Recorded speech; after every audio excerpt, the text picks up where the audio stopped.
श्री गणेशाय नमः। आपका स्वागत है आपके अपने चैनल वास्तु गुरु में। आज के एपिसोड में मैं आपको जीवित पुत्रिका व्रत की विधि एवं महत्व को बताने जा रहा हूं और जीवित पुत्रिका व्रत की कथा भी सुनाऊंगा। यदि आप हमारे चैनल पर नए हैं तो हमारे चैनल को अवश्य सब्सक्राइब, लाइक और शेयर करें एवं बेल आइकॉन जरूर दबाइए, जिससे आने वाले एपिसोड की जानकारी आपको मिलती रहे। क्योंकि हमारा चैनल व्रत, पूजा विधि, अनुष्ठान, धार्मिक एवं पौराणिक कथाएं तथा वास्तु शास्त्र की सही जानकारी आपको देता है। हम आपको वही जानकारी देते हैं जो कि प्रामाणिक हो।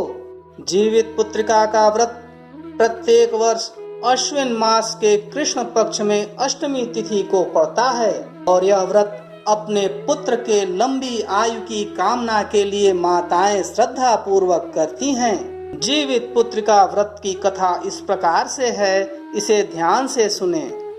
एक बार नैमिषारण्य के निवासी ऋषियों ने संसार के कल्याण के लिए सूत जी से पूछा, हे सूत, कराल कलिकाल में लोगों के बालक किस तरह दीर्घायु होंगे, सो कहिए। सूत जी बोले, जब द्वापर का अंत और कलयुग का आरंभ था, उसी समय बहुत सी शोकाकुल स्त्रियों ने आपस में सलाह की कि क्या इस कली में माता के जीवित रहते पुत्र मर जाएंगे। जब वे आपस में कुछ निर्णय नहीं कर सकीं, तब गौतम जी के पास पूछने के लिए गईं। जब उनके पास पहुंची तो उस समय गौतम जी आनंद के साथ बैठे थे। उनके सामने जाकर उन्होंने मस्तक झुकाकर प्रणाम किया। तदनंतर स्त्रियों ने पूछा, हे प्रभु, इस कलयुग में लोगों के पुत्र किस तरह जीवित रहेंगे? इसके लिए कोई व्रत या तप हो तो कृपा करके बतलाइए। इस तरह उनकी बात सुनकर गौतम जी बोले, आपसे मैं वही बात कहूँगा जो मैंने पहले से सुन रखा है। गौतम जी ने कहा, जब महाभारत युद्ध का अंत हो गया और द्रोण पुत्र अश्वत्थामा के द्वारा अपने बेटों को मरा देखकर सब पांडव बड़े दुखी हुए, तो पुत्र के शोक से व्याकुल होकर द्रौपदी अपनी सखियों के साथ ब्राह्मण श्रेष्ठ धौम्य के पास गईं और उसने धौम्य से कहा, हे विपेंद्र, कौन सा उपाय करने से बच्चे दीर्घायु हो सकते हैं? कृपा करके ठीक ठीक कहिए। धौम्य बोले, सत्य युग में सत्य वचन बोलने वाला, सत्याचरण करने वाला समदर्शी जीमूत वाहन नामक एक राजा था। एक बार वह अपनी स्त्री के साथ अपनी ससुराल गया और वहीं रहने लगा। एक दिन आधी रात के समय पुत्र के शोक से व्याकुल कोई स्त्री रोने लगी, क्योंकि वह अपने बेटे के दर्शन से निराश हो चुकी थी। उसका पुत्र मर चुका था। वह रोती हुई कहती थी, हाय, मुझ बूढ़ी माता के सामने मेरा बेटा मरा जा रहा है। उसका रुदन सुनकर राजा जिमूत वाहन का तो मानो हृदय विदीर्ण हो गया। वह तत्काल उस स्त्री के पास गया और उससे पूछा, तुम्हारा बेटा कैसे मरा है? बूढ़ी ने कहा, गरुण प्रतिदिन आकर गांव के लड़कों को खा जाता है। इस पर दयालु राजा ने कहा, माता, अब तुम रो मत, आनंद से बैठो, मैं तुम्हारे बच्चे को बचाने का यत्न करता हूँ।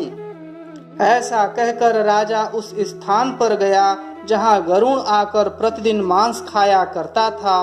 उसी समय गरुण भी उस पर टूट पड़ा और मांस खाने लगा। जब अतिशय तेजस्वी गरुण ने राजा का बायां अंग खा लिया तो झटपट राजा ने अपना दाहिना अंग फेंक कर गरुण के सामने कर दिया। यह देखकर गरुण जी ने कहा, तुम कोई देवता हो? कौन हो तुम? मनुष्य तो नहीं जान पड़ते। अच्छा, अपना जन्म और कुल बताओ। पीड़ा से व्याकुल मन वाले राजा ने कहा, हे पक्षीराज, इस तरह के प्रश्न करना व्यर्थ है। तुम अपनी इच्छा भर मेरा मांस खाओ। यह सुनकर गरुण रुक गए और बड़े आदर से राजा के जन्म और कुल की बात पूछने लगे। राजा ने कहा, मेरी माता का नाम है शैव्या और मेरे पिता का नाम शालिवाहन है। सूर्य वंश में मेरा जन्म हुआ है और जीमूत वाहन मेरा नाम है। राजा की दयालुता देखकर गरुड़ ने कहा, हे महाभाग, तुम्हारे मन में जो अभिलाषा हो वह वर मांगो। राजा ने कहा, हे पक्षीराज, यदि आप मुझे वर दे रहे हैं तो वर दीजिए कि आपने अब तक जिन प्राणियों को खाया है वे सब जीवित हो जाएं। हे स्वामिन, अब से आप यहाँ बालकों को न खाएं और ऐसा उपाय करें कि जहाँ भी उत्पन्न हो वे बहुत दिनों तक जीवित रहें। धौम्य ने कहा कि पक्षीराज गरुड़ राजा को वरदान देकर स्वयं अमृत के लिए नागलोक चले गए। वहां से अमृत लाकर उन्होंने उन मरे मनुष्यों की हड्डियों पर बरसाया। ऐसा करने से सब लोग जीवित हो गए जिनको कि पहले गरुड़ ने खाया था। राजा के त्याग और गरुड़ की कृपा से वहां वालों का बहुत कष्ट दूर हो गया। उस समय राजा के शरीर की शोभा दूनी हो गई थी। राजा की दयालुता देखकर गरुड़ ने फिर कहा, मैं संसार के कल्याणार्थ एक और वरदान दूंगा। आज अश्विन कृष्ण सप्तमी से रहित शुभ अष्टमी तिथि है। आज ही तुमने यहाँ की प्रजा को जीवन दान दिया है। हे वत्स, अब से यह दिन ब्रह्म भाव हो गया है, जो मूर्ति भेद से विविध नामों से विख्यात है। वही त्रैलोक्य से पूजित दुर्गा अमृत प्राप्त करने के अर्थ में जीवित पुत्रिका कहलाई हैं। सो इस तिथि को जो स्त्रियां उस जीवित पुत्रिका की और कुश की आकृति बनाकर तुम्हारी पूजा करेंगी तो दिनों दिन उनका सौभाग्य बढ़ेगा और वंश की भी बढ़ती होती रहेगी। हे महाभाग, इस विषय में विचार करने की भी आवश्यकता नहीं है।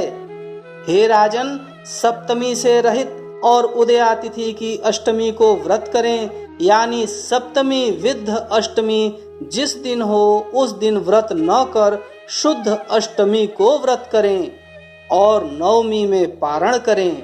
यदि इस पर ध्यान न दिया गया तो फल नष्ट हो ही जाएगा और सौभाग्य तो अवश्य नष्ट हो जाएगा। जीमूत वाहन को इस तरह का वरदान देकर गरुड़ वैकुंठ धाम को चले गए और राजा भी अपनी पत्नी के साथ अपने नगर को वापस चले आए। धौम्य द्रौपदी से कहते हैं, हे देवी, मैंने यह अतिशय दुर्लभ व्रत तुमको बताया है। इस व्रत को करने से बच्चे दीर्घायु होते हैं। हे देवी, तुम भी पूर्वोक्त विधि से यह व्रत और दुर्गा जी का पूजन करो तो तुम्हें अभिलषित फल प्राप्त होगा। मुनिराज धौम्य की बात सुनकर द्रौपदी के हृदय में एक प्रकार का कौतूहल उत्पन्न हुआ और पूर्वासिनी स्त्रियों को बुलाकर उनके साथ यह उत्तम व्रत किया। गौतम ने कहा, यह व्रत और उसके प्रभाव को किसी एक चील ने सुन लिया और उस वृक्ष के खोते में बैठकर सियारिन ने भी व्रत किया। फिर वही चील ही किसी उत्तम ब्राह्मण के मुख से यह कथा सुन आई और पीपल के खोते में बैठी हुई अपनी सखी को सुनाया। सियारिन ने आधी कथा सुनी थी और उसे भूख लग गई और उसी समय शव से भरे हुए श्मशान में पहुंची। वहां उसने इच्छा भर मांस का भोजन किया और चिल्ही बिना कुछ खाए पिए रह गई और सवेरा हो गया। सवेरे वह गौशाले में गई और वहां गौ का दूध पिया। इस तरह नवमी को उसने पारण किया। कुछ दिनों बाद वे दोनों मर गईं और अयोध्या में किसी धनी व्यापारी के घर जन्मी। संयोग से उन दोनों का जन्म एक ही घर में हुआ था, जिनमें सियारिन ज्येष्ठ हुई और चील छोटी हुई। वे दोनों सभी शुभ लक्षणों से युक्त थीं, इसलिए बड़ी लड़की काशीराज के और छोटी उनके मंत्री के साथ गार्हपत्य अग्नि के सामने विधि पूर्वक ब्याही गईं। पूर्व जन्म के कर्म फल से वह मृगनयनी रानी हुई। जिस किसी भी संतान को उत्पन्न करती वह मर जाती थी और पूर्व जन्म की बातों को स्मरण करने वाली मंत्री की पत्नी ने अष्टवसुओं से सदृश तेजस्वी 8 बेटे उत्पन्न किए और सभी जीवित रह गए। अपनी बहन के पुत्रों को जीवित देखकर ईर्ष्यावश राजपत्नी ने अपने स्वामी से कहा कि यदि तुम मुझे जीवित रखना चाहते हो तो इस मंत्री के भी पुत्रों को उसी जगह भेज दो जहां मेरे बेटे गए हैं, अर्थात इन्हें मार डालो। यह सुनकर राजा ने उस मंत्री के पुत्रों को मारने के लिए कई प्रकार के उद्योग किए, पर मंत्री पत्नी ने जीवित पुत्रिका के पुण्य फल से बचा लिया। एक दिन राजा ने अपने आदमियों से उन पुत्रों का सिर कटवाकर पिटारी में रखवाया और वह पिटारी उनकी माता मंत्री पत्नी के पास भेज दिया, किंतु वे 8 सिर बेशकीमती जवाहरात हो गए और भले चंगे 8 लड़के अपनी माता के पास वापस चले गए। उनको जीवित देखकर राजपत्नी को बड़ा विस्मय हुआ।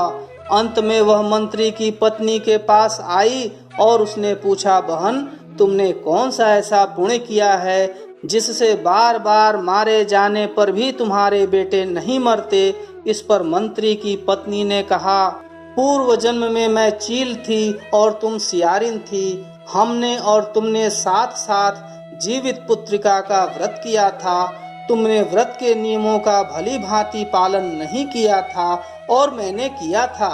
इसी दोष से हे बहन, तुम्हारे बेटे नहीं जीते हैं। ओ राजरानी, अब भी तुम उस जीवित पुत्रिका का व्रत को करो तो तुम्हारे बेटे दीर्घायु होंगे। मैं तुमसे सच सच कह रही हूँ। उसके कथनानुसार रानी ने व्रत किया, तभी से उसके कई बेटे सुंदर और दीर्घायु होकर बड़े बड़े राजा हुए। सूत जी कहते हैं कि सब प्रकार का आनंद देने वाला मैंने यह दिव्य व्रत बतलाया। स्त्रियां चिरंजीवी संतान चाहती हों तो विधि पूर्वक यह व्रत करें। इस प्रकार जीवित पुत्रिका व्रत कथा समाप्त हुई। ऐसी ही धार्मिक कथाओं को सुनने के लिए हमारे चैनल को सब्सक्राइब, लाइक और शेयर करें एवं नोटिफिकेशन बेल जरूर दबाएं। देखते रहिए आपका अपना चैनल वास्तु गुरु। श्री दुर्गाय नमः।